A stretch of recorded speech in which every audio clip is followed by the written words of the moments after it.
பார்த்தா தெரியும். ஒரு காரிய கிழுவ மரம், இப்படியான கிழுவ மரம் எங்கேயும் காண கிடையாது. கிழுவை என்று சொன்னால் அது கவியால் என்று தான் சொல்லுவாங்க. ஆனால் அந்த கவியால் நிலையில் இருந்து ஒரு பெரிய விருட்சம் போல இந்த கிழுவ வளர்ந்திருக்கிறது.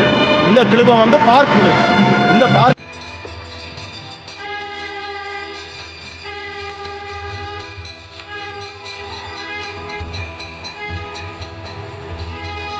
இது உனக்கு இப்போ 100-150 வருஷத்துக்கு மேலே இது கொண்டு 150 வருஷம் அப்போ பரவாயில்ல ஏற்பு செய்து இப்போ 150 வருஷத்துக்கு மேலே அப்போ இந்த அப்போ தான்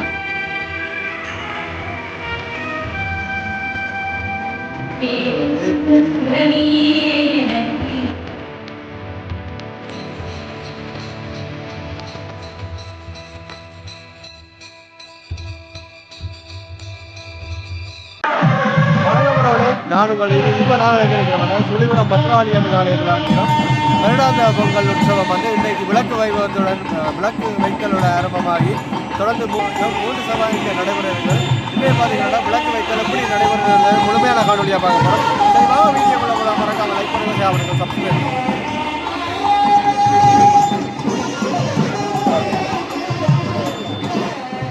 சுழிபுரம் பத்திரவாளி அம்மன் ஆலயத்தின் முகப்பு தோட்டம் இதுதான் பாருங்க. இப்போ இந்த வருடத்தில் இந்த மகா கும்பாபிஷேகம் நடைபெற்று இன்றைக்கு முதல் முறையாக வந்து இந்த புது பொலிவுடன் இருக்கிற அந்த அம்பாளுடைய ஆலயத்தில் வந்து விளக்கு வைத்தல் வைபவம் இடம்பெற இருக்கிறது. அதோடு இன்றைய தினம் வந்து தொடர்ந்து 45 தினங்கள் மண்டலாபிஷேகம் நடைபெற்று பால்குட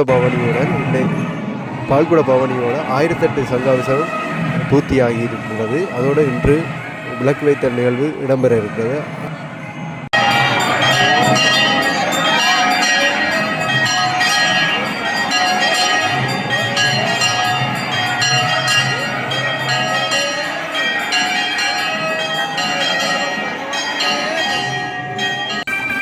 இந்த ஊரில் இருக்கிற அடியவர்கள் இந்த விளக்கு வைத்தல் போது இந்த ஊரில் இருக்கிற அடியவர்கள் வந்து நல்லதே நடக்கணும் என்று சொல்லி அந்த விளக்குகளை கொண்டு வந்து இந்த ஆலயத்துக்கு முன்பாக வந்து சுட்டிகளை வச்சு விளக்கு எரிப்பார்கள். அதோடு அந்த விளக்கு வைத்ததுக்கு பிறகு அந்த சுட்டிகளை எரிக்கிற முறை இங்கே இருக்கின்றது. அதோடு மூலஸ்தானத்தில் இருக்கின்ற வீரபத்திரர் மற்றும் பத்ரகாளிக்கு வந்து விசேஷ பூசைகள் இங்கே இடம்பெற்று கொண்டிருக்கிறதை நாங்கள் நேரடியாக காணக்கூடியதாக இருக்கின்றது.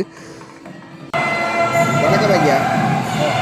சுழிபுரம் பத்ரகாளியினுடைய இந்த பொங்கல் வைபவத்தை பற்றி, அதாவது வேள்வியை பற்றி உங்களுக்கு தெரிஞ்சதை கூற முடியுமா? அதோட இந்த கோயிலில் வரலாற்றையும் கூற முடியும். முதல்ல தான் எல்லாமல்ல இந்த பத்ரகாளி அம்பாளுடைய திருவடிகளை பணிந்து இன்றைய நாள் அம்பாளுக்கு விளக்கு வைக்கிற வைபவம் நடைபெற்று கொண்டிருக்கின்ற ஒரு முக்கியமான நாள். இந்த விளக்கு வைக்கிற வைபவமானது பங்குனி மாதத்திலே வருகின்ற முதலாவது செவ்வாய்க்கிழமை இங்கே விளக்கு வைக்கிற மரபு உண்டு. காலங்காலமாக தொன்று தொட்டு இங்கே நடைபெற்று வருகின்றது. இந்த விளக்கு வைக்கிற மரபானது எங்களுடைய கிராமிய தெய்வ வழிபாட்டுடன் தொடர்புடைய ஒரு சடங்காகும். அந்த வகையில் தான் நாங்கள் அறிய முடியாத காலத்தில் இருந்து இந்த விளக்கு வைக்கிற மரபு இங்கே நடைபெற்று வருகின்றது. இந்த விளக்கு வைக்கிற அந்த நாளில் இருந்து ஒரு கிழமை பின்னால் வருகின்ற செவ்வாய்க்கிழமை அம்பாளுக்கு முதலாவது பொங்கல் பெரிய அளவில் நடக்கும். இந்த அம்பாளுக்கு பொங்கல் மரபு எப்படி இங்கே வந்தது என்று சொன்னால் அது இந்த ஆலயத்தின் தல வரலாற்று கதையுடன் தொடர்புடைய ஒரு சம்பவத்தை இங்கே குறிப்பிட வேண்டும். இன்றைக்கு ஒரு 800-900 வருஷங்களுக்கு முதல் இந்த இடத்திற்கு ஒரு சித்தர் ஒருவர் வந்திருக்கின்றார். அந்த சித்தர் ஒரு சிற்பாசாரியாகவும் இருந்திருக்கின்றார். அந்த சித்தர் இங்கே வந்து இந்த இடத்திலே அவர் பிளங்கி வருகின்ற போது இப்பொழுது இந்த கிழுவை மரம் நிற்குது.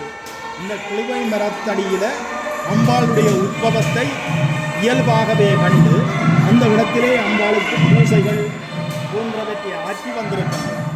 அதன் பிறகு அந்த மரபானது இங்கே விளக்கு வைக்கிற மரபாகவும் பூசைகள் நடக்கின்ற மரபாகவும் பிறகு பொங்கல் மரபாகவும் இருந்து வருகிறது.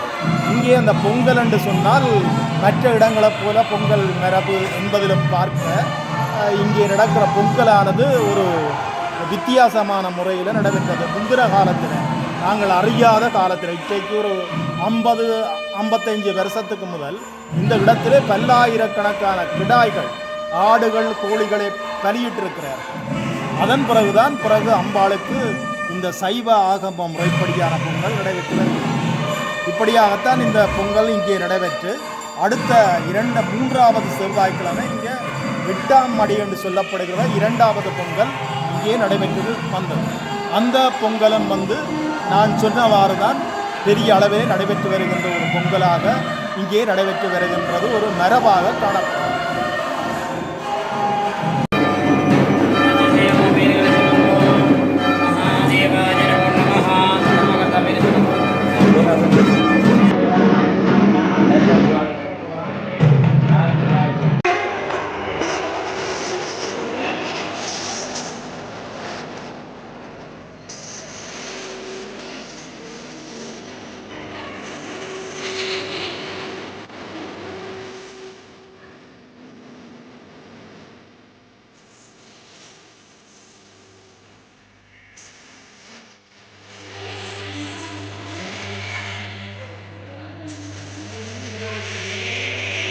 பார்த்தா தெரியும், இது ஒரு பாரிய கிழுவ மரம். இப்படியான கிழுவ மரம் எங்கேயும் காண கிடையாது. கிழுவி என்று சொன்னால் அது கதியால் என்று தான் சொல்லுவாங்க. ஆனால் அந்த கதியால் நிலையில் இருந்து ஒரு பெரிய விருட்சம் போல இந்த கிழுவ வளர்ந்திருக்கிறது. இந்த கிழுவ பார்க்கிழுவ. இந்த பார்க்கிழுவ தான் அம்பாளுடைய தலைவிருட்சமாக இருக்கிறது. இந்த கிழுவ தான் ஆதி மூலமான உற்பத்தி, அம்பாளுடைய உற்பத்தி நடைபெற்ற இடம். இந்த கிழுவையில தான் நான் ஏற்கனவே சொன்ன அந்த சித்தர் என்பவர் அம்பாளுடைய உற்பவத்தை இயல்பாக கண்டு அதுக்கு பிறகு அம்பாளுக்குரிய பூசைகளை இங்கே நிறைவேற்றி வந்திருக்கின்றன. ஆகவே இந்த கிழுவி என்றது இன்று வரைக்கும் 800-900 வருடங்களுக்கு பழமையான கிழுவியாகத்தான் இது காணப்படுகிறது. ஆனால் சில நேரம் அந்த ஆதி கிழுவை அற்றுப்போய் சில நேரம் அந்த வேரில் வந்த கிழுவியாகவும் இது இருக்கலாம். ஆனால் இது பாரிய ஒரு கிழுவை, இந்த கிழுவ மரம். இந்த கிழுவையில் இறைவனை அம்பாளை வழிபட்டு அதில் இருந்து தான் இந்த விளக்கு வைக்கிற வைபவம் ஆரம்பத்தில் நடந்திருக்கு. அப்போ அந்த கிழுவையில் அல்லது போனால் இதுக்கு அங்காலே ஒரு பிராய் மரம் இருக்குது. அந்த பிராயில் தள்ளி சொன்னாதான் அந்த விளக்கு வைக்கிற பாடல், அந்த பாடல் நிறுத்தப்பட்டு இங்கே விளக்கு வைக்கப்படும். சரி, அதுக்கு பிறகுதான் விளக்கு வைக்கிறது நடைபெறும். அந்த கிழுவியை அந்த பள்ளியை சொல்கிறது ராஜகவுளி என்று சொல்லும். இந்த ராஜகவுளி என்றது பெரிய பள்ளி. இந்த பெரிய பள்ளி அந்த பாட்டை ஏற்று விளக்கு வைக்கிற பாடல் படிக்கின்ற போது அந்த பாடலை ஏற்று அதுக்கு ஒரு பதில் சொல்கிறது போல அந்த பள்ளி சொல்லும். அப்போ அந்த பள்ளி அந்த அனுமதியை சொல்லி கொடுத்தா பிறகுதான் இங்கே விளக்கு வைக்கிறது நடைபெறுகிறது. ஒரு பாரம்பரியமான வரபான ஒரு வழக்கமாக இருந்து வருகிறது. இந்த தலைவிரிச்சம் எப்போ தோன்றன்னு எங்களுக்கு தெரியாது. இந்த இந்தியாவில் இருந்த ஒருத்தர் வந்து தான் இது தொடங்கினதாக நாங்கள் கேள்விப்படுறோம். மராளா பிள்ளையாருக்கு தீர் செய்ய வந்தவர் தான் இதை ஸ்தாபித்ததாக நாங்கள் அறியக்கூடியதாக இருக்குது. ஆனால் இவ்வளோத்துக்கு சரி எவ்வளோத்துக்கு உண்மை பொய்யன்னு எங்களுக்கு தெரியாது. அப்படித்தான் நாங்கள் கேள்விப்பட்டிருக்கிறோம். ஆனால் இந்த இது தொடங்கி இப்போ 100-150 வருஷத்துக்கு மேலே இருக்குமெண்டு 150 வருஷம் அப்போ மராளா தீர் செய்து இப்போ 150 வருஷத்துக்கு மேலே. ஆனால் அதுக்கு அப்போ தான் இவர் வந்து இதை தொடக்கினதாக நாங்கள் அறியக்கூடியதாக இருக்குது. நாங்கள் சின்ன வயதுலேருந்து இப்போ பார்க்க இந்த அளவு தோற்றத்தினால் இந்த கிழுவ மரம் இருக்குது. பெருசாக பெருத்தொன்றும் இல்லை, அப்படி ஒன்றும் இல்லை, இப்படியே இருக்குது. நாங்கள் எங்கிட்ட கண் கூட இப்படியே இருக்குது. ஆனால் இதில் எனக்கும் இப்போ 60 வயசு.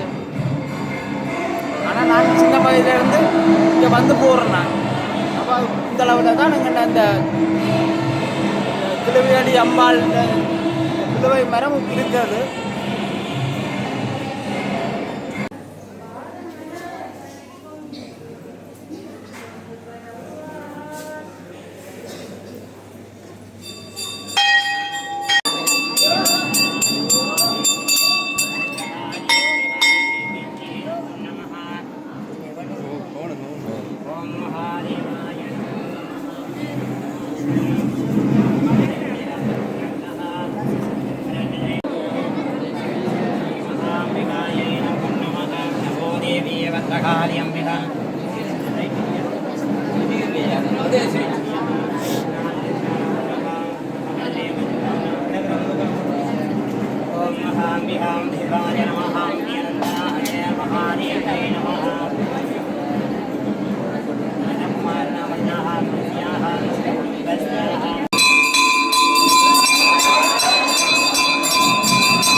இதுதான் அந்த விளக்கு ஏற்றியாச்சு பாருங்க அப்படி எரியுது. இது வந்து இந்த விளக்கு வந்து 7 நாட்கள் வந்து எரியுமா.